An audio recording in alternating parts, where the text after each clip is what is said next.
tiger, may queen tiger. Siguro kilala nyo na. Praise God. Amen. Hallelujah.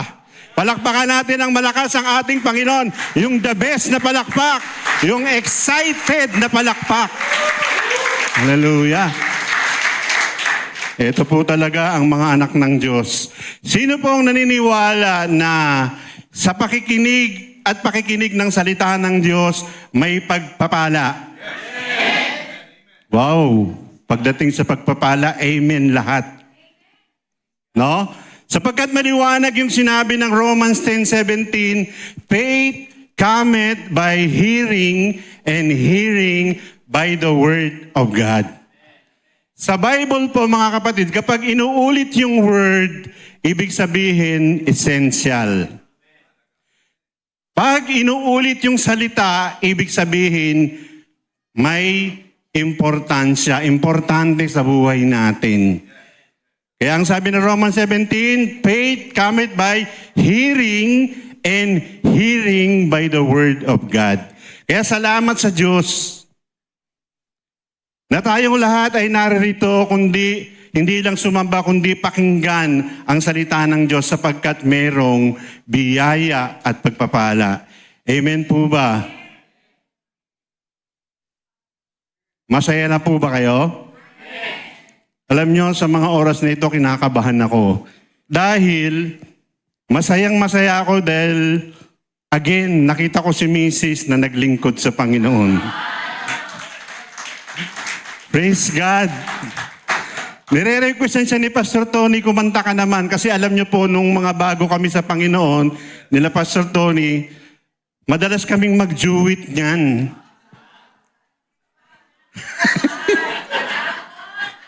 Sandali, kinakabahan ako eh.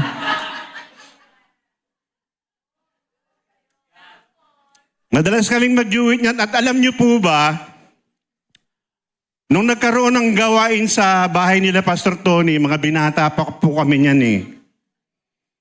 Tapos narinig ko siyang kumanta, kinanta niya, Jesus. Nabighani ako sa... Nabighani ako sa Panginoon kasi imbis na yung crush ko ang makita ko, si Christ ang nakita ko. Amen. Galing mag-segue, ano? No? Kaya sabi ko sa inyo kanina, kung may king tiger, may queen tiger. Hawak niya po yung tali at saka latigo ko. Praise God, napakabuti ng Panginoon. Joke lang po yun. Tinatatawa ko lang po kayo. No? At bago po tayo magsimula, tayo po muna po ay manalangin sandali. O dakilang Diyos, maraming salamat po sa umagang ito. Alam namin na sinabi mo sa iyong mga salita, sabi mo sa Psalms chapter 22 verse 3, you are inhabits the praises of your people. Lord, lugod na lugod ka, hindi lamang sa lugar na ito. Alam ko, buong lugar, Panginoon, ng iyong body of Christ ay patuloy na nagpupuri at sumasamba sa iyo. At sa lugar na ito, Panginoon, dalangin ko na dalawin mo kami, Panginoon. Huwag mo po kaming lampasan. Alam namin na kailangan ka namin sa aming sitwasyon sa mga araw na ito. Salamat po, Ama, sa iyong presensya. Salamat sa banal na Espiritu. At salamat din, Panginoon, at ikaw ang naitaas sa aming kalagitnaan. Ito po aming dalangin sa pangalan ni Jesus. Amen. The best na palakpak. Yung palakpak na excited. Alam nyo kasi kung minsan, parang sa dinadaanan natin, sa mga pagsubok na ating dinaraanan, minsan kahit pagpalakpak na lang sa Panginoon, kinatatamaran pa natin. Amen? Tandaan po natin mga kapatid, ang pinapalakpakan natin, Hari ng mga hari at Panginoon ng mga Panginoon. Diyos na lumikha ng langit at ng lupa. At kung wala siya, wala rin tayo dito lahat. Amen po? So pag-aralan po natin, meron po tayong dalawang karakter sa Bible na hihimayin lang natin yung buhay niya at makikita natin kung paano tayo makaka-relate o paano tayo palalakasin sa pamamagitan ng pananampalataya. Kasi tutuloy ko lang po yung revival of faith. Amen? Kasi araw-araw kailangan talaga tayong ma-revive, mga kapatid. Sabi nga ni Pastor Tori dito na nakaraang linggo, hindi na po biro ang mga panahon ngayon. Amen? Ang lawak na ng inaabot ng kaalaman ng tao. At yang lawak na yan din yung lawak na kung paano masisira ang mundong ito. Kaya nga sabi ko sa misis ko, ayan, sinimulan mo na.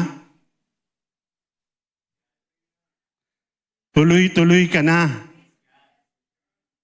Alisin mo na yung tali sa leeg ko at saka yung latigo, bitawan mo na. Amen. Alam niyo po ang sarap ng mag-asawang naglilingkod sa Panginoon. Amen. Pati mga anak naglilingkod sa Panginoon, napakasarap. Wala na sigurong hihigit pa sa galak at sa kasarapang maglingkod sa Panginoon. Kaya nga po ako nabibless sa mga pamilya na kasama yung mga anak. Kasi ganyan din kami nung maliliit pa yung mga bata, talagang hatak-hatak namin. Paglinggo, kailangan nasa church. At salamat sa Panginoon, nung binilang ko, 42 years na pala kami ni Pastor sa Panginoon. Grabe. Amen. Sa loob ng 42 years, wala ba kaming pangit na nakita? Napakaraming pangit. Tignan mo nga yung katabi mo. Hindi yan, pogi yan, tsaka maganda yan. Ibig ko sabihin pangit, yung mga sitwasyon sa buhay na akala mo ay parang hindi ka natutuloy kapag naranasan mo. Diba? Napakaraming pangit. Katulad sa nararanasan ko ngayon.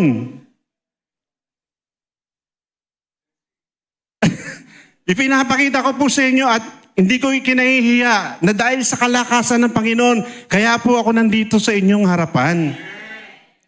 Amen? Noong nakaraan po, may namatay na naman. Grabe. Pero mas grabe si Lord, di ba? Mas dakila yung Diyos na nasa ating kalagitnaan ngayon. Hindi nyo ba alam na ang Lord ay binisita tayo ngayong umaga? Pakiramdaman nyo sa inyong paligid. Palakad-lakad ang Panginoon dyan sa inyong tabi. Pakiramdaman nyo. Wala, sabi nung isa. Pakiramdaman nyo lang. Mayroon bang nakikinikilabutan dyan sa inyo ngayon? Siyempre, malamig eh. Totoo po yun. No? Kasi ang word sa akin ng Panginoon, don't give up. Nung nag-pray ako nung isang araw, tsaka kaninang umaga, ang madaling araw, i-release mo sa mga kapatid, don't give up. Wala pong susuko. Amen? Dapat yan, walang ibang susuko dito. Walang iba kundi ako dapat. Pero hindi ako sumusuko. Bakit? Kasi nakita ko na yung misis ko, kumanta na. Hindi po. Joke lang po yun. Dahil sa Panginoon, kaya hindi tayo susuko. Amen? So ito pong pag-aaralan natin, kung inyo pong natatandaan, sa John chapter 5, meron po ditong isang paralitiko. No? Sa John chapter 5, may paralitiko dito na 38 years na siyang nakahiga. So basahin nga po natin sa John chapter 5, verse 1. Sundan nyo na lang po, kung alam ko nabasa nyo na to. Sabi rito, pagkatapos nito, pumunta si Jesus sa Jerusalem upang dumalo sa isang pista ng mga Hudyo.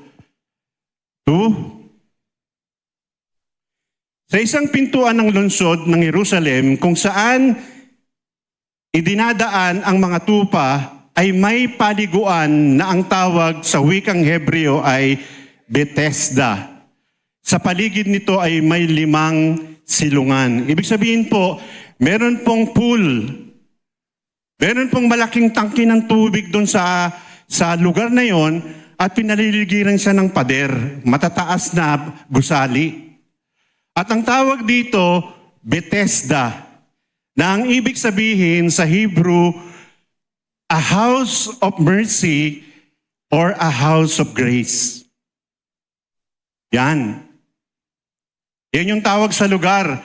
Ngayon ang sabi sa verse 3, kung saan nakahiga ang maraming may sakit, mga bulag, pilay at mga paralitiko. Sa verse 4, hinihintay nilang gumalaw ang tubig.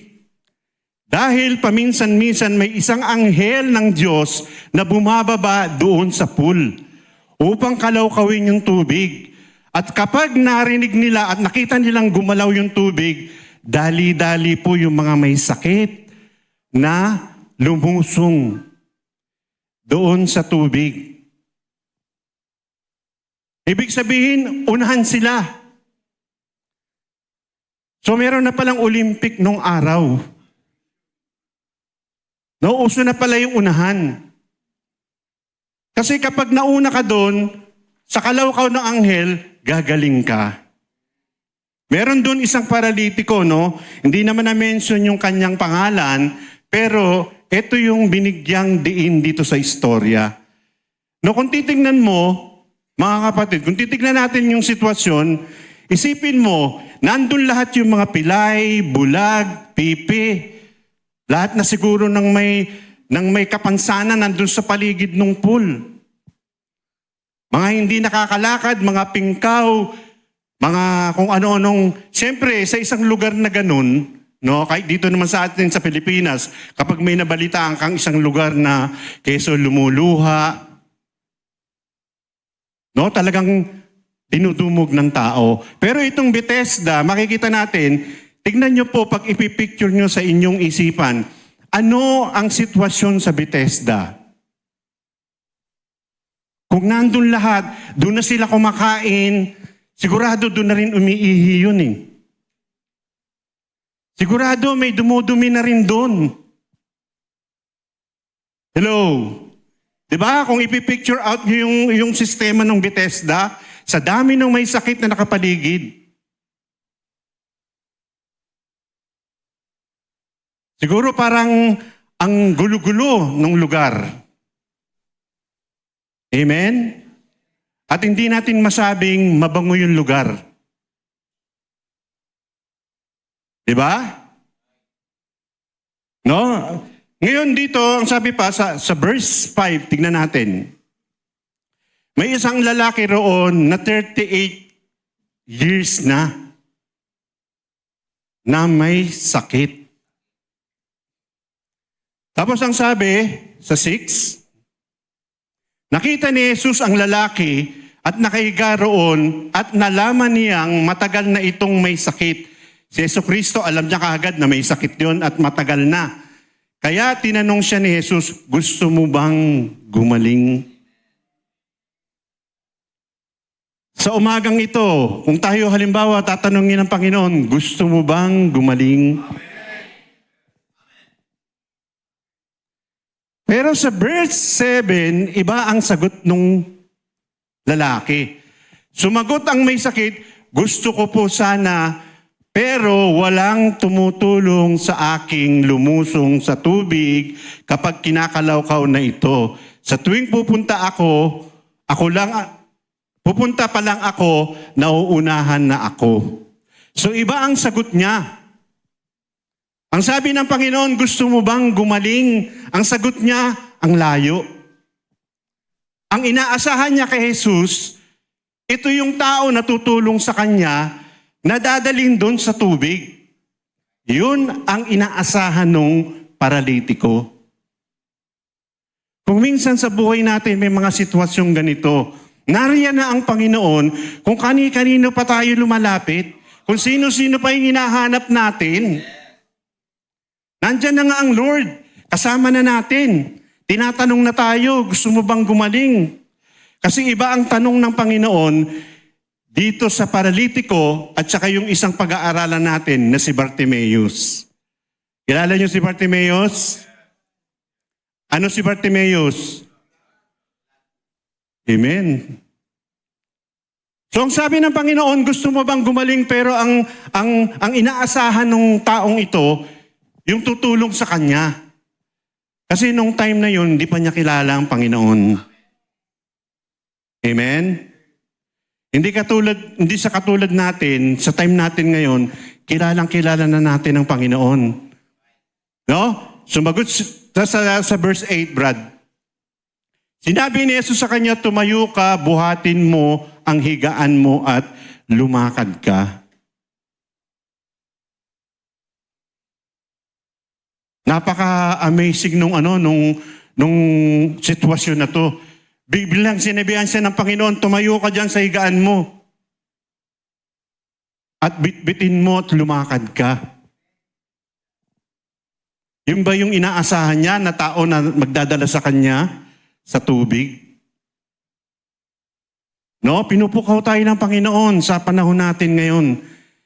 Itong kwento na ito, marahil itong kwento na ito ay pwedeng mangyari sa buhay natin na nandyan na ang Panginoon, wag na po tayong maghanap kung sino-sino pa.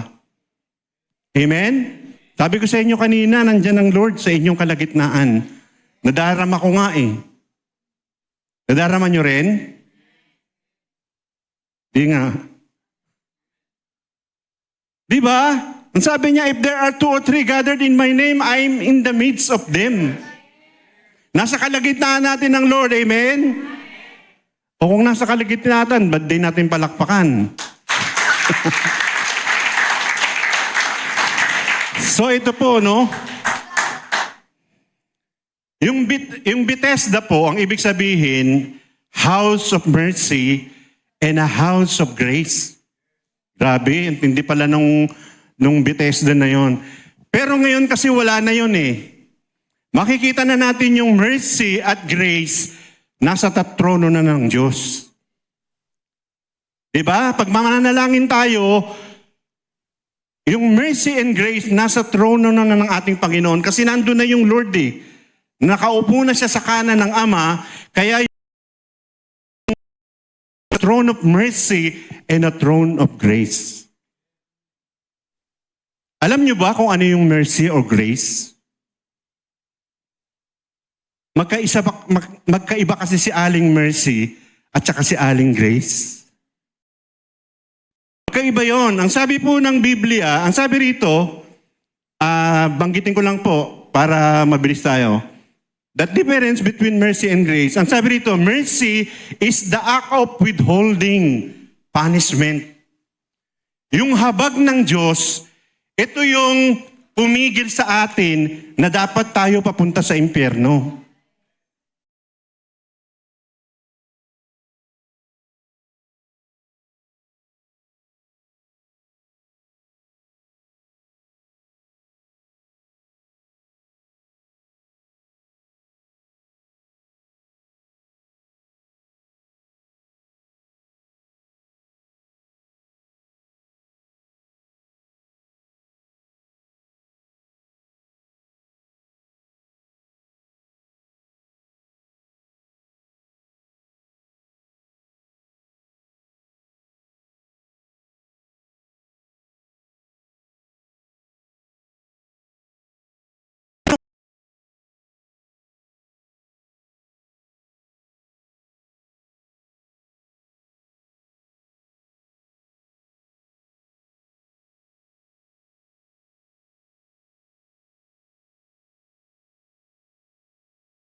hindi papasok sa langit kung walang biyaya ang ating Panginoong Jesucristo. Kaya naligtas tayo sa pamamagitan ng biyaya. Kaya magkaiba yan, yung grace at saka si mercy. No, yung mercy, may regalo tayo sa Panginoon at yung regalo na yun, yun yung kaligtasan na magdadala sa atin sa langit. Palakpakan natin ang Diyos sa kanyang grace. Kaya yung dalawa na yun, pabor na pabor sa atin. Kasi bakit? Bumaba ang Panginoon, hindi naman para sa atin, hindi naman para sa mga hintil. Bumaba ang Diyos para lamang sa Israel. Bumaba si Kristo para sa bayan niya. Pero salamat sa Diyos, hindi siya tinanggap ng sarili niyang bayan. Kaya napunta sa ating mga hintil yung grace ng ating Panginoon. Napakabuti ni Lord, di ba? Ngayon balik tayo dun sa paralitiko. Nasa paralyze parang tayo. So sinabi niya rin sa paralitiko, tumayo ka, dalhin mo ang iyong higaan, lumakad ka. So that time mga kapatid, nagpapakilala ang ating Panginoon.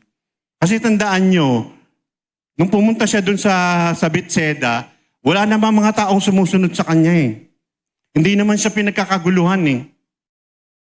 Hindi pa siya kilala nun. Nag-uumpisa ang Panginoon ng kanyang 3 years ministry sa lupa. Kaya nung nalaman ng mga Pariseo na sino nagpagaling sa'yo, hindi kilala nung lalaki. Hindi kilala nung paralitiko, si Jesus na nagpagaling sa kanya.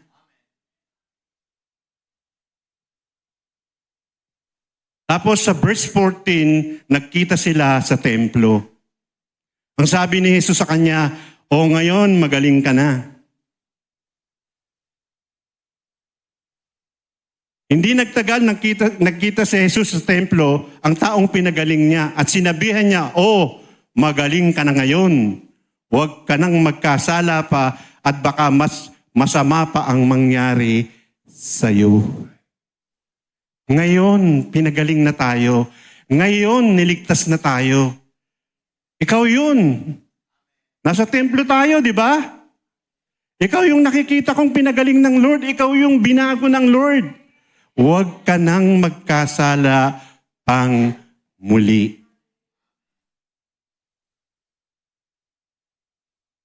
Period, sabi ni Brother Joseph. Ibig sabihin nun, minsan dumarating yung ating sakit at karamdaman o minsan tayo ay nalulugmok, minsan dahil sa kasalanan. Kaya nung gumaling yung tao, ang sabi ng Panginoon, huwag ka nang magkasalang muli. Sabihin mo nga sa katabi mo, huwag ka nang magkasalang muli. Natatawa ka na naman eh.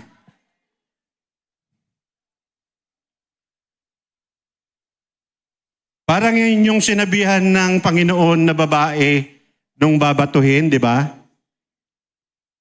Go and sin no more. Hello, nakukuha niyo po? Kuminsan kasi yung sakit natin dahil sa katigasan ng ating ulo. Bawal na nga yung lechon.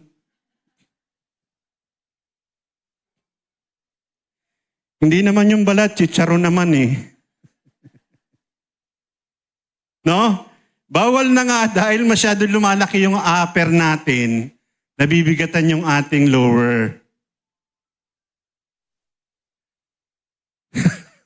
Pagdating sa pagkain, walang ano eh. Lahat seryoso, parang ayaw tigilan yung pagkain eh.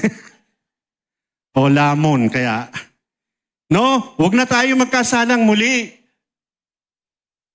Ngayon, bago tayo pumunta kay Bartimaeus, ano ba yung natutunan natin? Ang sabi rito, lesson from the paralytic man at Bethesda.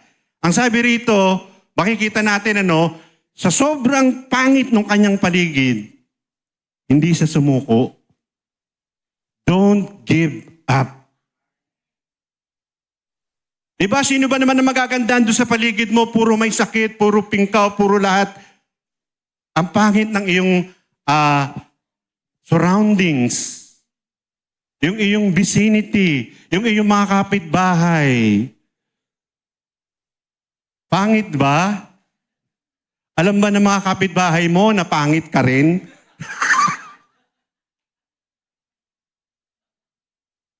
Joke lang po. Lahat po ng magaganda nasa anak ng Diyos. Amen? Sigurado ka, hindi alam ng kapitbahay mo?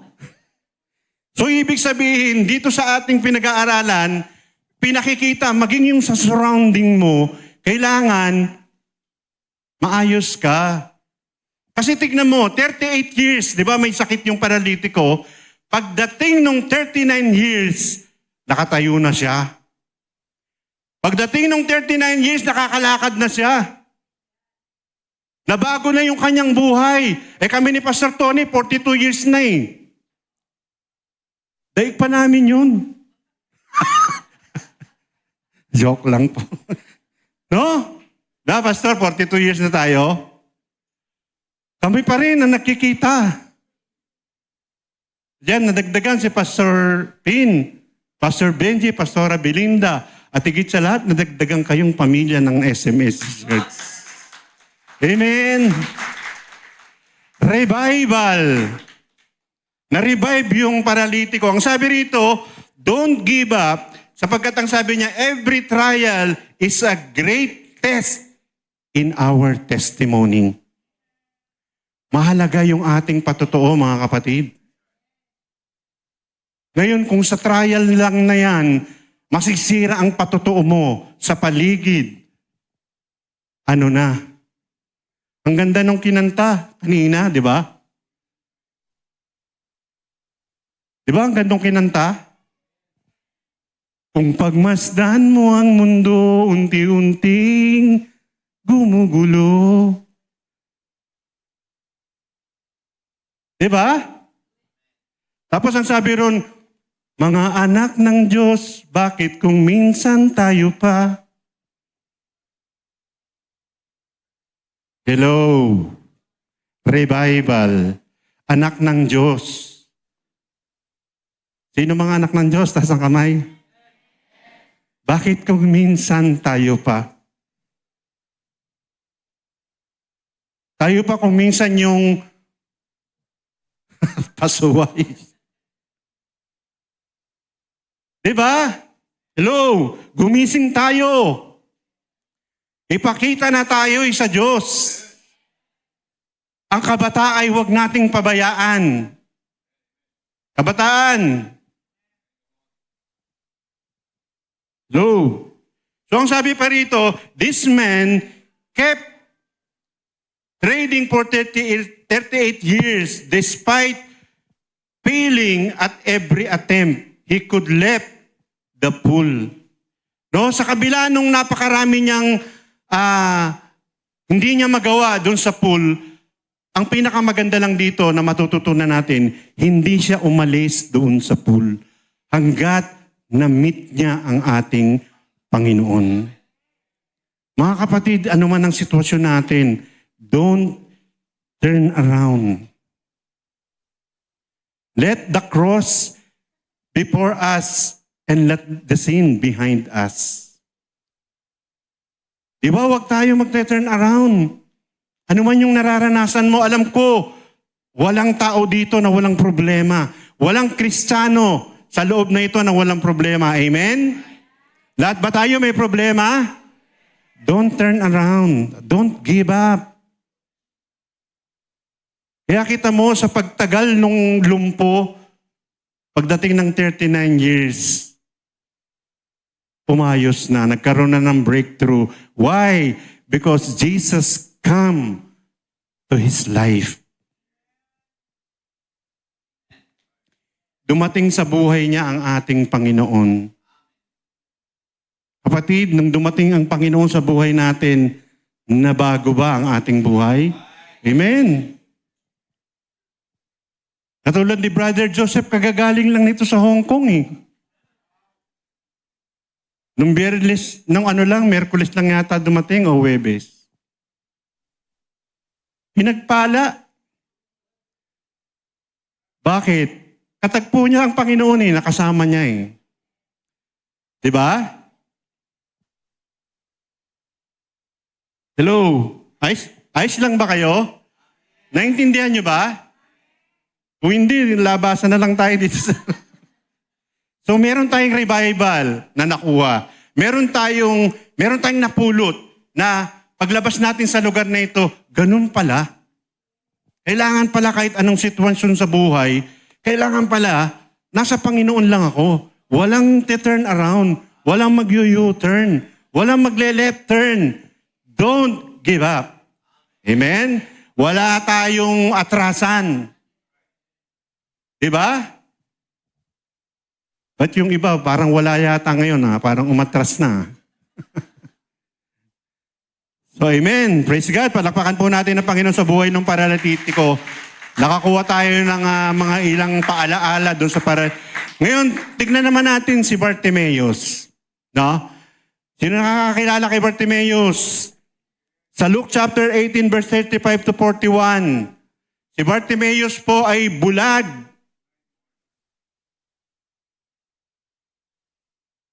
Inborn, pinanganak ng bulag. Bulag ba talagang pinanganak?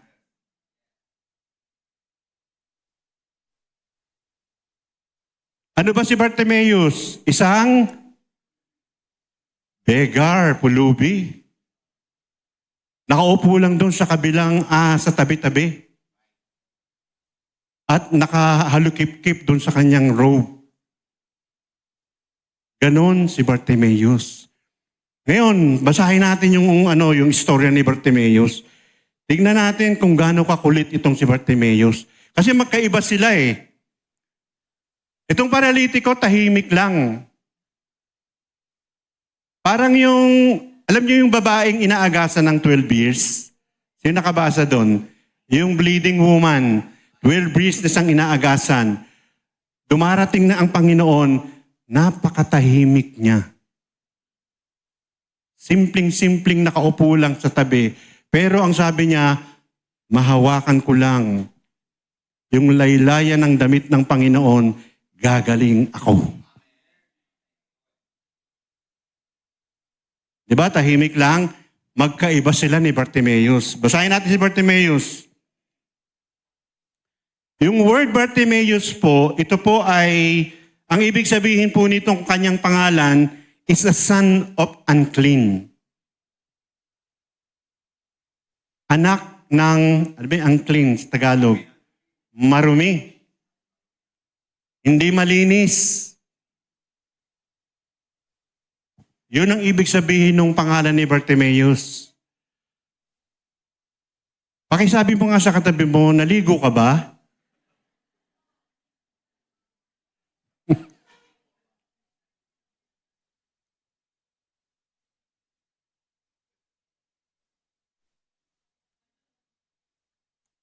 Naligo daw?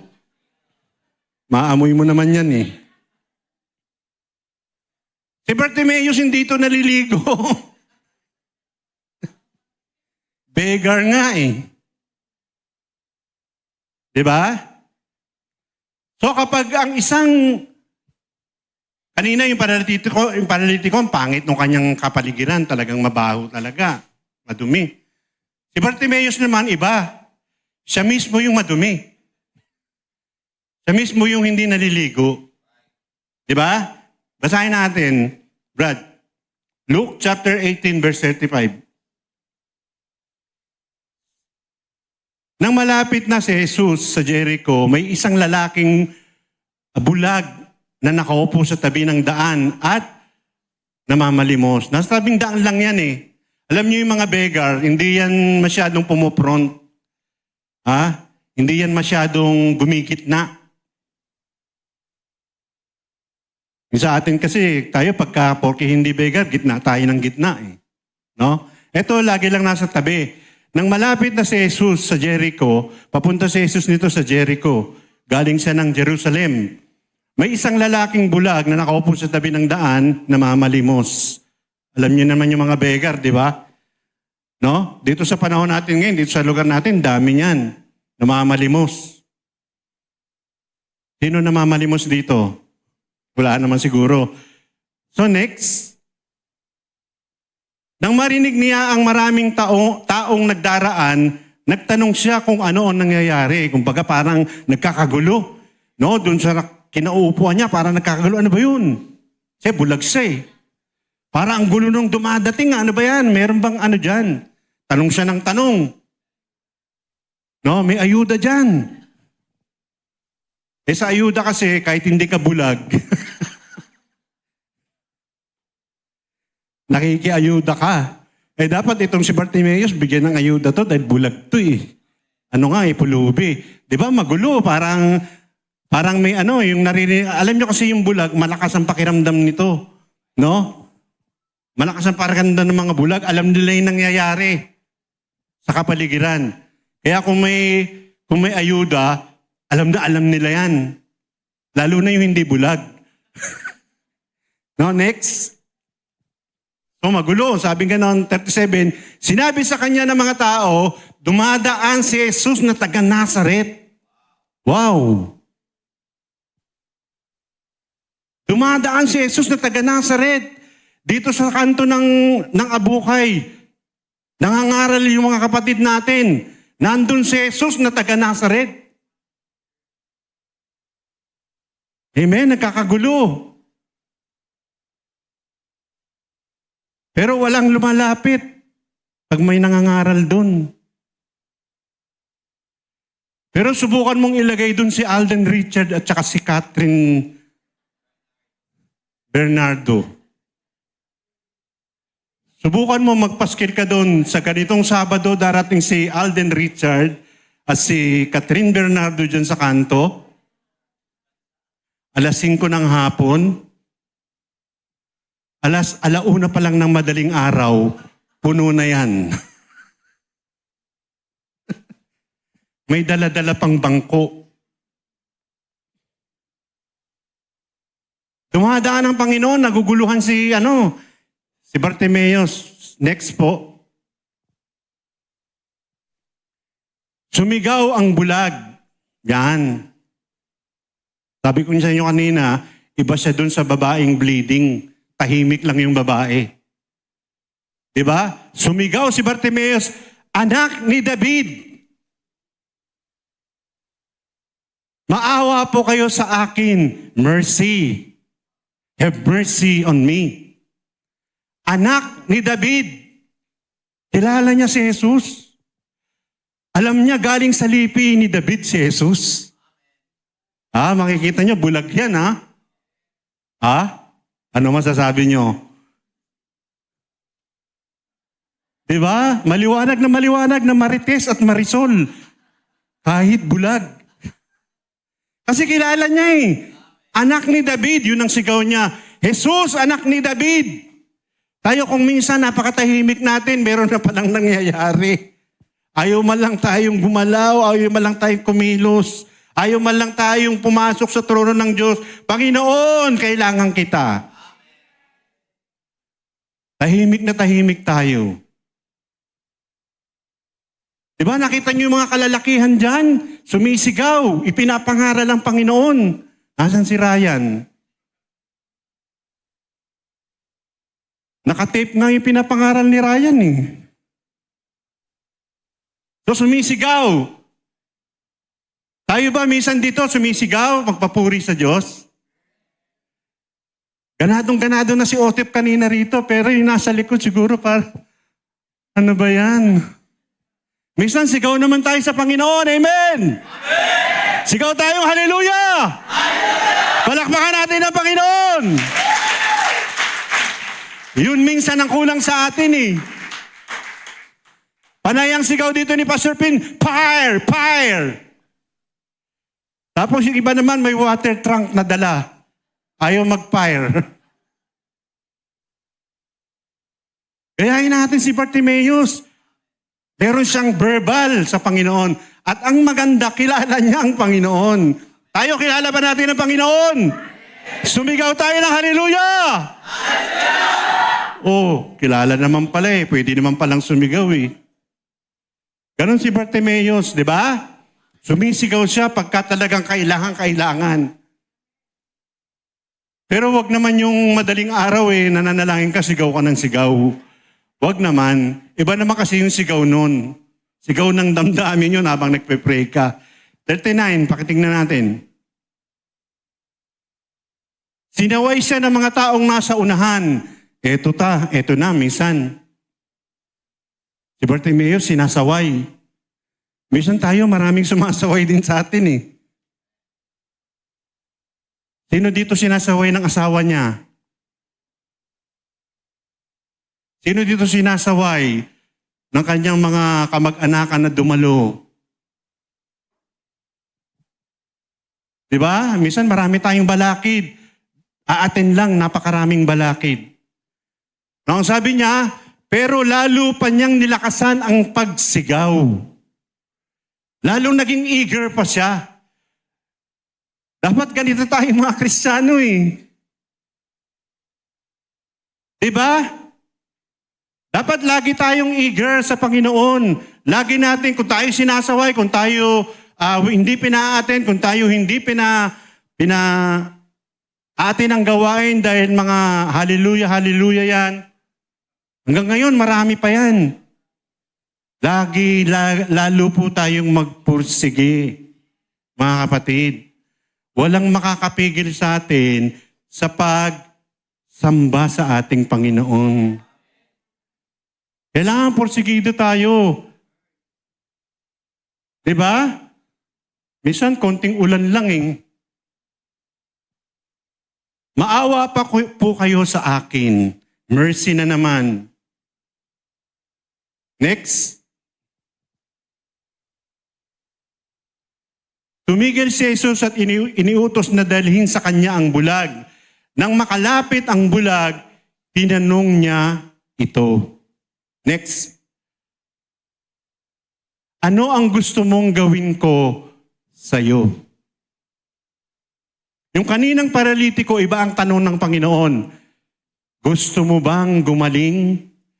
Pero kay Bartimeus, ano ang gusto mong gawin ko sa iyo? Bartimeus, preparing as a Christian. Ano ba ang gusto mong gawin ng Lord sa iyo? Makulit ka pa rin hanggang ngayon. Answered prayer na nabalik uli sa prayer request.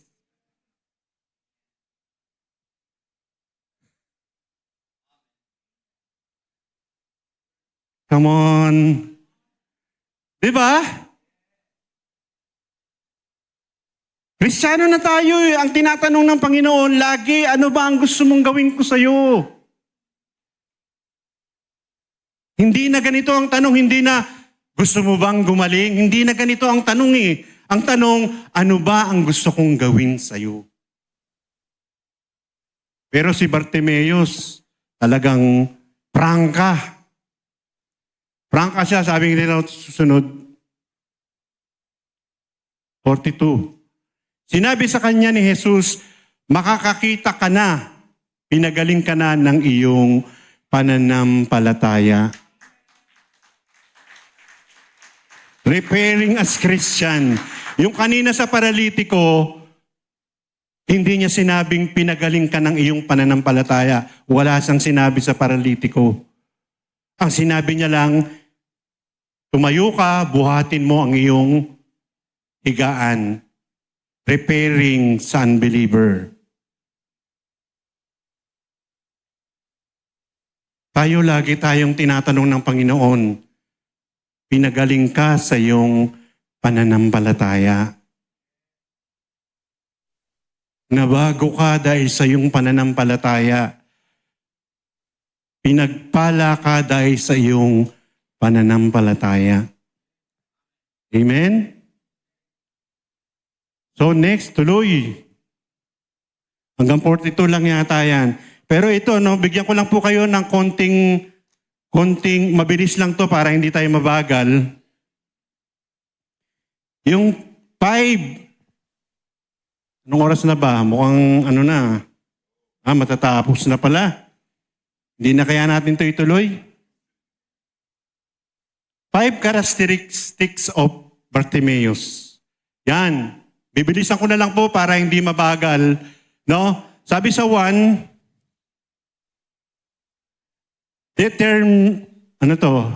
determine to reach Jesus. No, kahit po tayo mga Kristiyano na, kailangan i-desisyon natin palagi sa buhay natin, abutin natin ang ating Panginoon. Amen? Lagi nating abutin. Ibig sabihin dito ng reach sa Bible kasi may meaning ang reach. Ang sabi rito, hinahanap. Lagi nating hanapin. Inaabot.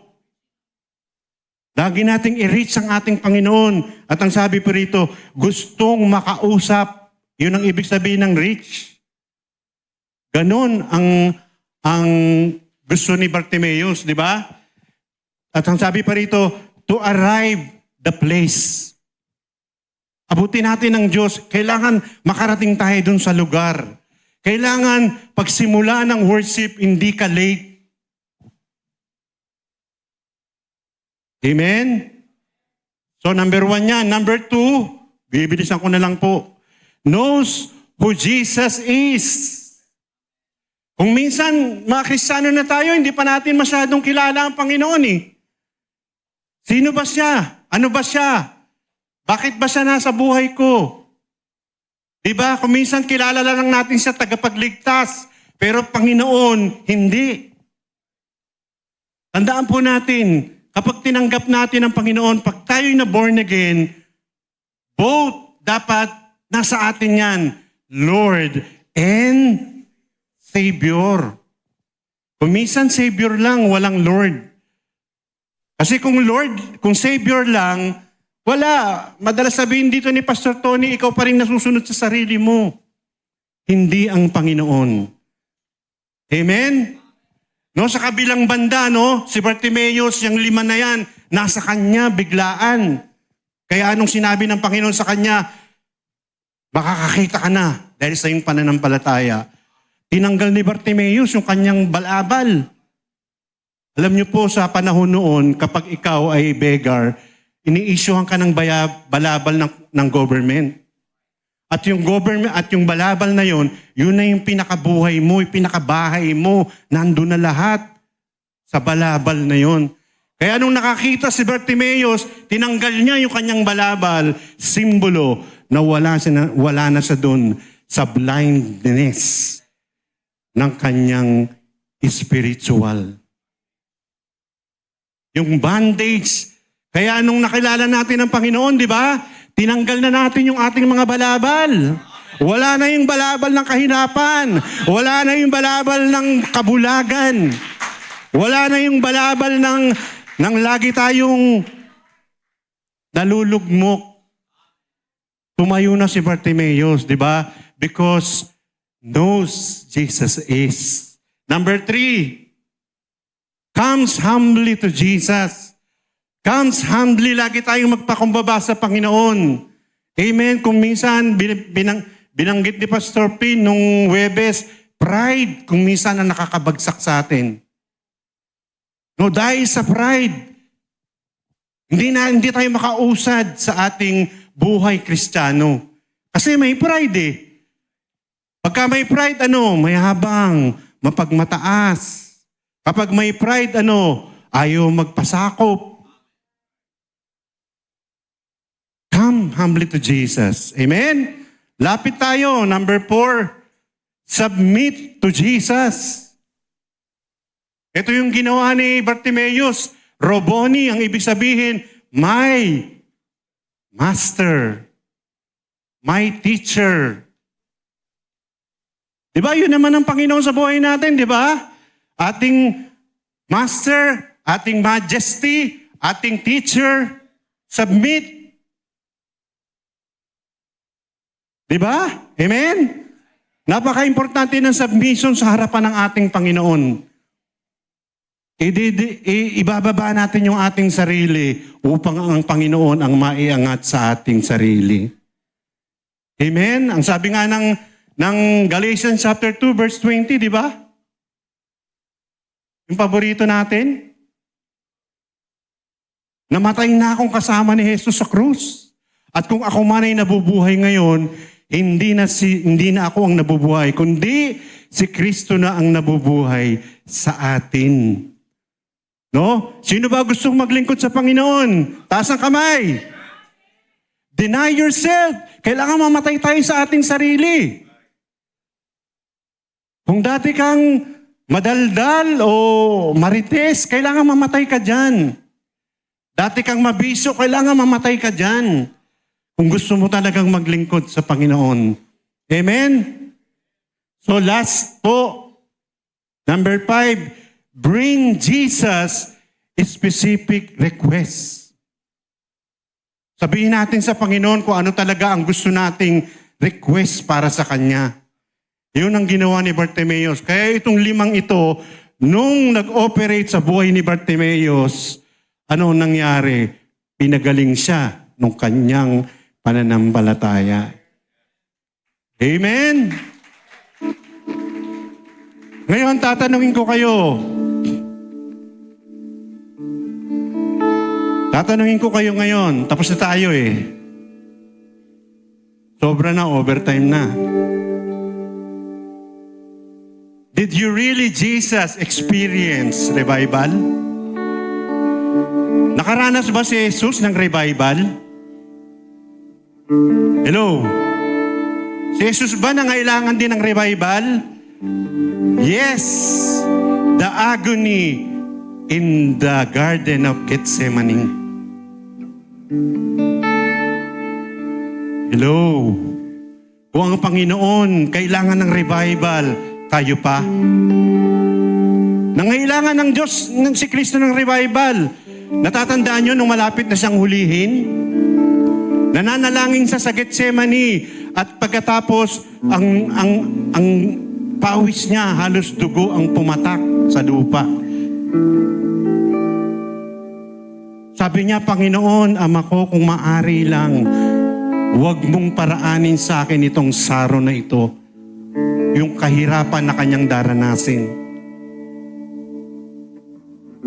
Pero hindi pinayagan ng Diyos. Diba? Anong sabi niya? Your will be done. Tandaan po natin na sa katawang tao ang Panginoon nun. Nasasaktan, nauuhaw, nagugutom, may tubig sa katawan, may dugo, may damdamin. Kaya dumating siya doon sa time na kailangan niya rin ng revival.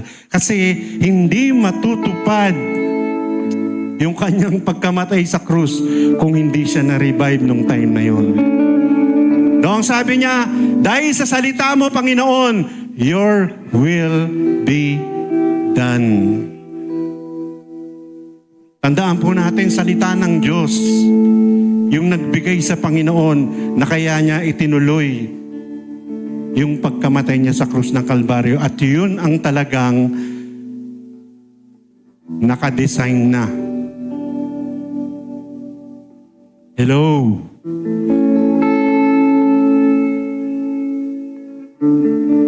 Mga kapatid, sa umagang ito, alam ko po na may natutunan tayo, amen? Alam ko po na sa umagang ito, na-revive tayo, amen? Lumakas ba yung ating pag-asa? Lumakas ba yung ating pananampalataya? Don't give. Pakisabi sa katabi, don't give up.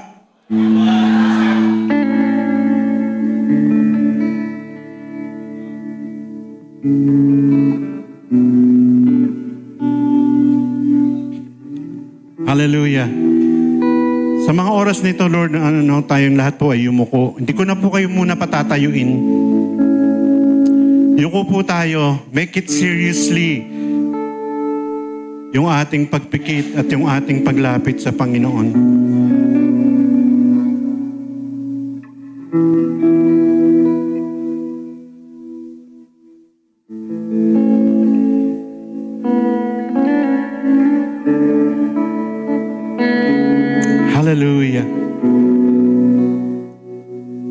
Oh, thank you, Jesus.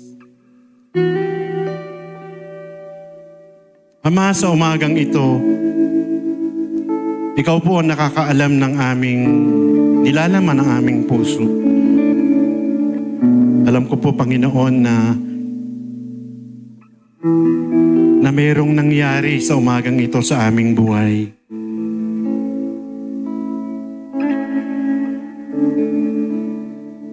Lumalapit kami sa iyo, Panginoon. Let us pray to the Lord. Ano ba ang nais mo? Sabihin mo sa Panginoon sa umagang ito. Lapit tayo sa Kanya ng may buong puso. Lapit tayo sa Kanya, sabihin natin, Lord, ito gusto ko. Itong request ko, Panginoon.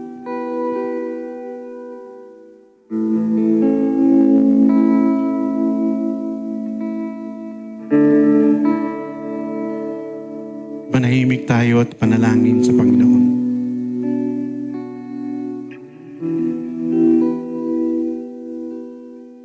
Oh, hallelujah. Gumising tayo, pakita na tayo'y sa Diyos. Kabata ay huwag nating pabayaan. Tumatakbo ang bawat oras, ang panahon ay lumilipas. Gumising tayo habang mayroong lakas. Gumising tayo, ipakita na tayo'y sa Diyos. Ang kabata ay huwag nating pabayaan. Tumatakbo ang bawat oras, ang panahon ay lumilipas. Gumising tayo habang mayroong lakas. Tayo pong lahat ay tumayo. Gumising tayo, ipakita na tayo'y sa Diyos. Ang kabata ay huwag nating pabayaan. Tumatakbo ang bawat oras, ang panahon ay lumilipas. Gumising tayo habang mayroong lakas. Awitin natin, gumising tayo. Gumising tayo, pakita na tayo'y sa Diyos. Ang kabata ay huwag nating pabayaan. Tumatakbo tumatakbo ang bawat oras, ang panahon ay lumilipas. Gumising tayo habang mayroong lakas. Tuloy mo. Panginoon, maraming salamat po, Ama. Tunay nga, O Diyos, nasa umagang ito, Panginoon, ay binuksan mo kaming muli. Muli mo kaming pinainit. Sa umagang ito, Panginoon, muli mong pinukaw ang natutulog naming mga damdamin. Na ikaw lamang ang Diyos na kailangan namin sambahin, kailangan namin papurihan, at kailangan namin paglingkuran, Panginoon. Gigising kami, Panginoon, sa iyong panawagan. Gigising kami, Panginoon, sa iyong mga ipagagawa sa amin. Lord, maraming salamat, Ama. At sa umagang ito, Panginoon, tinugon mo kami ang lahat ng aming nais. O Diyos, purihin ka, sambahin ka, Panginoon. Lord, gumising! Gumising tayo, ipakita na tayo'y sa Diyos. Ang kabata ay huwag nating pabayaan. Tumatakbo ang bawat oras, ang panahon lumilipas. kung sino man po ang mga may sakit sa amin sa kalagitnaan, Ama. Lord, dahil sa iyong latay at sa iyong sugat, Panginoon, kami ay pinagaling mo, Father God. Oh, hallelujah. Babayaan Makakatanggap ng kagalingan ang lahat ng nananalig sa pangalan ng ating Panginoong Hesus. Hallelujah, hallelujah. Gumising tayo Habang may... For the last time, gumising tayo! Gumising tayo, ipakita na tayo'y sa Diyos. Ang kabata ay huwag nating pabayaan.